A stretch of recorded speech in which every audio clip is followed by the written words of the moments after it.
Kita tak setuju orang yang mengajak orang ramai kepada fanatik para ulama, seolah ulama tu tak buat kesilapan. Tak, kita tak kata begitu. Kita kata tak mustahil ulama buat silap, bahkan buat kesalahan, tak mustahil. Tetapi muamalah kita dengan dia atas dasar husnudzan, berbaik sangka.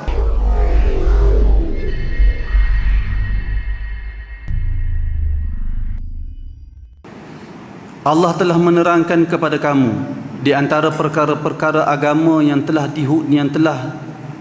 Allah tetapkan hukumnya, apa yang telah diperintahkan kepada Nuh, perintah yang sama kepada Nabi Muhammad adalah perintah yang sama kepada Nabi Nuh, dan yang telah Allah wahyukan kepadamu wahai Muhammad, dan juga yang telah kami perintahkan kepada Ibrahim. Perintah yang sama juga Allah Ta'ala telah perintahkan kepada Ibrahim, kepada Musa dan kepada Isa. Apa dia perintah Allah Ta'ala kepada Nabi Ibrahim, Nabi Musa, Nabi Isa, kepada Nabi Nuh, dan perintah yang sama Allah Ta'ala perintahkan kepada Nabi Muhammad. Apa Allah Ta'ala perintahkan? Tegakkanlah agama dan jangan kamu berpecah belah atau berselisih dalam bab agama. Perintah Allah. Bila kita baca ayat ni, ada orang berani lagi berpecah belah hanya dalam bab-bab furuk yang kecil. Jangan. Surah Asy-Syura ayat 13. Surah Asy-Syura ayat 13. Sebab tu saya ulang banyak kali tuan-tuan, islah, kita nakkan kebaikan dalam mengamalkan agama, bukan perpecahan. Jadi bila kita baca, biasa manusia, Sidi Hasan Khan dikritik keraslah benda yang dia tak setuju. Tak apa, dia alim.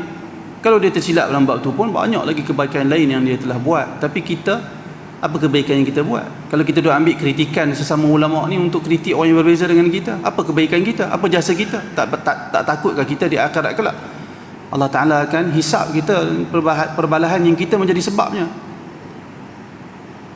Jadi saya sebut di sini 3 syarat yang dibantah oleh Sidi Hasan Khan kerana tidak memiliki dalil adalah menurut pemerhatian beliau sendiri, atau dalil yang dikemukakan oleh ulama lain itu dinilai tidak kuat di sisi beliau, ataupun dia nampak dalil tapi dia tak boleh terima dalil tu, tak kuat pada dia.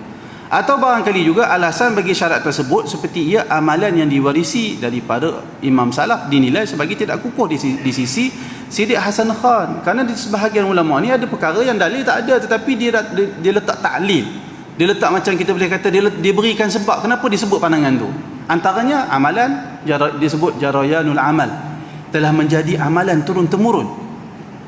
Jadi suka didiami oleh semua ulama yang hidup pada zaman tersebut, diam tak kata apa. Alasan ini di sisi sebahagian ulama dia terima, tetapi di sisi Sidi Hasan Khan dia tak terima. Ini beberapa andaian yang kita boleh berikan terhadap bantahan Sidi Hasan Khan. Kerana asas kita berinteraksi dengan para ulama husnudzan, berbaik sangka dengan para ulama. Ini asas, bukan suruh fanatik. Kita tak setuju orang yang mengajak orang ramai kepada fanatik para ulama, seolah ulama tu tak buat kesilapan. Tak, kita tak kata begitu. Kita kata tak mustahil ulama buat silap, bahkan buat kesalahan, tak mustahil. Tetapi muamalah kita dengan dia atas dasar husnudzan, berbaik sangka. Bukan kita kata walaupun cakap dia salah tapi tetap betul. Kita tak kata begitu. Cakap dia salah, tetapi kita berikan keuzuran kepada para ulama.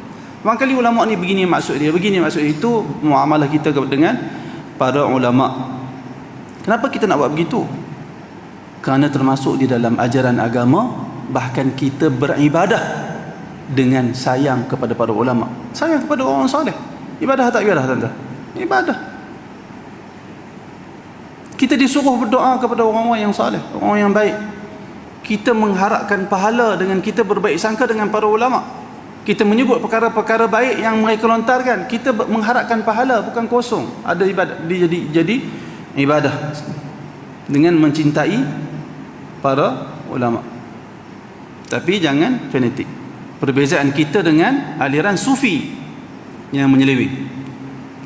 Kita sayang para ulama, kita tutup kesilapan mereka, perbalahan sesama mereka kita berikan keuzuran. Maksudnya kita datangkan alasan, mungkin perbalahan itu berlaku disebabkan sekian-sekian, mungkin disebabkan sekian-sekian.